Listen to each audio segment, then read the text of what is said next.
Olá, eu me chamo Guilherme Valardão, eu sou acadêmico do Polo da Unipar EAD de Ivaté, cursando licenciatura em História.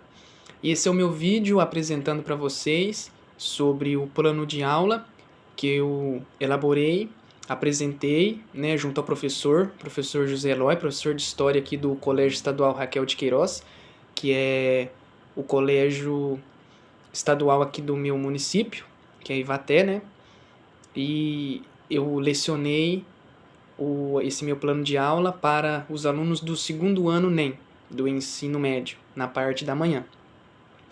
O conteúdo que os alunos estavam estudando, junto com o professor, era sobre a Guerra Fria.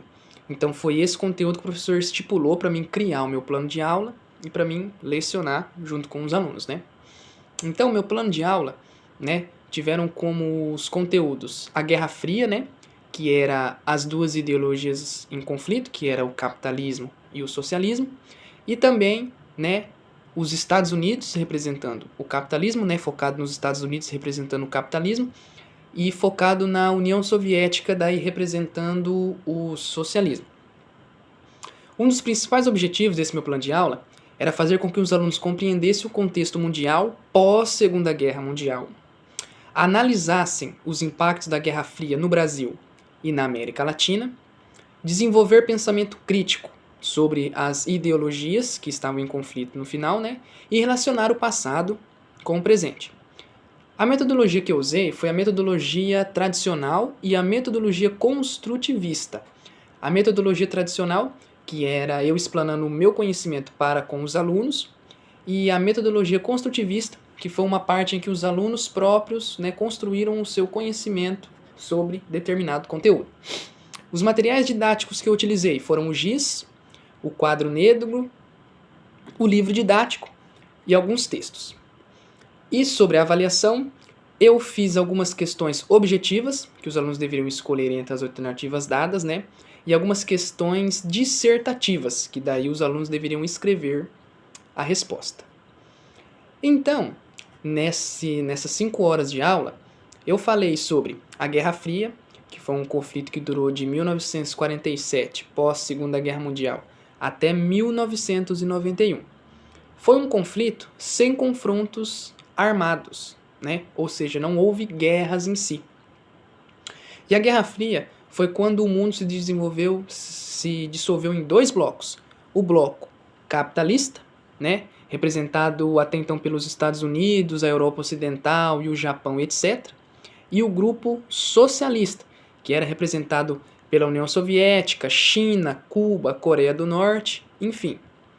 Falei sobre a corrida armamentista, que os países buscavam cada vez mais o desenvolvimento de armas nucleares, armas de hidrogênio. Falei também da corrida espacial, que os países disputavam para ver quem ia conseguir conquistar o espaço primeiro, enviando diversos satélites, enviando até animais. Temos exemplo da cachorra Laika, que foi enviada para o espaço. O estadunidense, que foi o povo dos Estados Unidos que foram a primeira nação a conseguir pisar na Lua, Enfim, esses aspectos que eu abordei. Abordei também sobre o Muro de Berlim, que é um ícone da Guerra Fria, o Muro de Berlim que dividiu Berlim ao meio, que foi construído em 1961, para mim não falar besteira, que o principal objetivo era impedir a fuga dos habitantes da Alemanha Oriental para a Alemanha Ocidental, ou seja, impedir a fuga dos habitantes até então da Alemanha socialista para a Alemanha capitalista.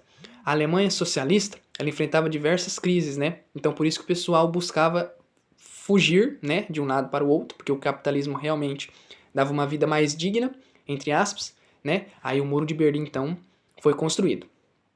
O capitalismo em si, ele tinha por objetivo, ele era defendido pelos Estados Unidos e aliados, baseado na propriedade privada, livre mercado, busca por lucro e uma democracia liberal. E o socialismo, representado até então pela União Soviética, que era o país mais forte, ele defendia uma economia planificada, o controle estatal dos meios de produção e uma igualdade social. A chamada Guerra Fria chegou ao fim lá no ano de 1991, quando ocorreu a dissolução da União Soviética, que até então enfrentava diversas crises, tanto políticas quanto econômicas. Então, com a dissolução da União Soviética, né, a mesma foi dividida em diversos pequenos países existentes até hoje. Então, essa foi mais ou menos, né, para vocês terem uma noção do que eu lecionei em sala de aula. Tenho fotos, partes da minha escrita no quadro, tem algumas anotações que eu também fiz. Eu vou deixar tudo digitalizado e vou enviar junto aqui com o meu plano de aula, para vocês saberem. Na verdade, eu não vou enviar aqui pelo meu plano de aula, não. Eu vou enviar na atividade extra-campo, para daí vocês terem uma noção, tá bom? Espero que eu tenha explicado certinho para vocês. Muito obrigado e até uma próxima oportunidade.